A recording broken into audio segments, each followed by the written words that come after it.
ဟုတ်ကဲ့အားလုံးပဲမင်္ဂလာပါကျွန်တော်ဒီနေ့ရှင်းပြပေးခြင်းနေတာကတော့ဒီ cleaning the house ပေါ့နော်ဒီ daily activities တွေမှာ cleaning the house ဆိုတဲ့အပိုင်းလေးကိုရှင်းပြပေးခြင်းပါတယ်။ဆိုတော့ဒီ in the living room ပေါ့နော် in the living room မှာတန်ရှင်းလုပ်တဲ့အကြောင်းလေးပြောပြပါမယ်နော်။ Pam pick up things that are lying around. Pam ကဒီရှမ်းမြေမှာကြာနေတဲ့ပစ္စည်းတွေကိုသူကကောက်ပြီးတော့ကောက်တင်တယ်ပေါ့ကွာနော်။ She does the furniture ပြီးတော့သူကဘာဖြစ်လဲ She does the furniture သူမကfurniture တွေကိုပရိဘောဂပစ္စည်းတွေကိုဖုံတုပ်တယ် desk ကိုဒီမှာ noun လို့verb လို့သုံးတာကိုသတိပြုပါနော် and ပြီးတော့ wood work ပေါ့ဒီမှာစကားလုံးအသစ်ကလေးကတော့ကျွန်တော်က wood work ဆိုတာအမှတ်ပါနော်ဒါတစ်သားတွေကိုပြောတာကွာတစ်သားနဲ့လုပ်ထားတဲ့ပစ္စည်းတွေကိုလည်းသူကဖုံတုပ်ပါတယ်ပေါ့ဒါကဒီမှာ vacuum cleaner ကိုပြောတာပေါ့နော် vacuum cleaner ဆိုဖုံဆုပ်ဆက်ကိုပြောတာဒါကိုသုံးပြီးတော့သူကဘာလုပ်နေလဲ then she vacuum the carpet နော် vacuum the carpetဒီပေါ့နော်ကော်စောကိုသူကဖုံတုံနေပါတယ်တဲ့။ခဲနောက်သူကမိဖို့ကြောင့်လည်းရောက်သွားတဲ့ဟာပြမယ်နော်ဒါမိဖို့ကြောင့်လည်းမှာတော့နောက်တစ်ယောက်ပေါ့ကွယ်နော်။ဒါက refrigerator ကျွန်တော်ရေခဲသစ်တာလို့ခေါ်တဲ့ဟာ Dan cleans the refrigerator Dan က refrigerator ကိုသူကတန်ရှင်းလုပ်နေတယ်တဲ့အမှသူကပြလိုက်တယ် Yeah this cucumber is mushy ဒီဟာကဘာပြောရလဲဆိုတဲ့ခါကျပျော့ပြဲနေတာကိုပြောတာနော်ပျော့ပြဲနေတာဒီ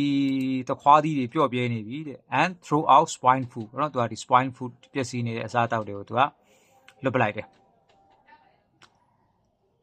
Pam wiped the countertop ဆိုကျွန်တော်နောက်တစ်ခုက white top လို့လည်းခေါ်တယ်အဲ့ဒါမြို့ကြောင်ထဲမှာရှိတဲ့ဒီဟောပေါ့နော်ဟိုအစားအသောက်တွေပြင်တဲ့ခုံလူဟာမျိုးလေးကိုပြောတာနော်သူအဲ့ဒါကို wipe ပေါ့တန်ရှင်းလို့နော်ပြောင်အောင်ပုတ်တယ်ပေါ့မတော်တာ broom ကတပြက်စီ she's and ပြီးတော့ sweep the floor ကျမ်းမြင်ကိုသူကတန်ရှင်းလုပ်တယ်ဒီပြက်စီလဲတယ်ပေါ့ကွာနော် sweep လုပ်တယ် the bedroom ဒီချိုးကန်အိမ်သားထဲမှာလုပ်တဲ့ဟာတွေကြည့်ရအောင်နော် Dan scrub the toilet with the toilet brush နဲ့သူက toilet ကို scrub လုပ်တယ်တိုက်တယ်ပေါ့ကွာနော်ပြီးတော့ clean the sink ပြီးတော့ကျွန်တော် basin လို့ခေါ်တဲ့ဟာကွယ်အဲ့ sink ကိုသူကတန်ရှင်းလုပ်တယ်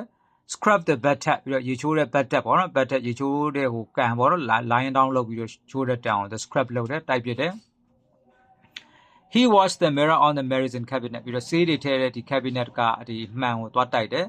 then he sweep the floor ပြီးတော့သူကဘာဖြစ်လဲဒီကျန်းကိုတစ်ခါထပ်တိုက်တယ်နော် sweep the floor တက်လုပ်တယ်ပြီးတော့ဘာဖြစ်လဲ mop တိုက်နော်သူရေဆိုနဲ့ဒါ bucket ပေါ့နော် bucket ထဲမှာရေထည့်ပြီးရေဆိုနဲ့တိုက်တော့ mop တိုက်တယ်လို့ခေါ်တယ်နော်ကဲအားလုံးပြီးသွားတဲ့အခါကျဘာဖြစ်လဲ taking out the trash ပေါ့ trash တွေသွားပြစ်မယ်ပေါ့နော်ဒါ the banded old newspaper သတင်းစာအဟောင်းတွေကိုချီးပြီးလို့ရှိရင်ဒါပလင်းလွတ်တွေဘာတွေကိုတန်မှုအဟောင်းတွေကိုထည့် put empty bottles cans and jar into bag ပေါ့ပြီးတော့ recycling box ပေါ့ they set them out for recycling ဒါတွေကတော့ recycling အတွက်ထားမယ်ပြီးလို့ရှိရင်သူက empty basket တွေကိုဒီ waste basket တွေဟာတွေထည့်မယ်နောက်ဆုံးကျတော့ဒီ kitchen garbage ပေါ့နော်မိဖို့ကြောင့်အမိုက်တွေကိုဒီထဲထည့်မယ်နော်ဒီ garbage bag အမိုက်အကြီးတွေကိုထည့်မယ်နောက်ဆုံးကျတော့ take it out to the garbage can တွေကိုသွားထည့်ဟုတ်ပြီနော်ဒီလောက်ပါပဲဒီ procedure လေးကတော့ thank you for your listening ပါနော်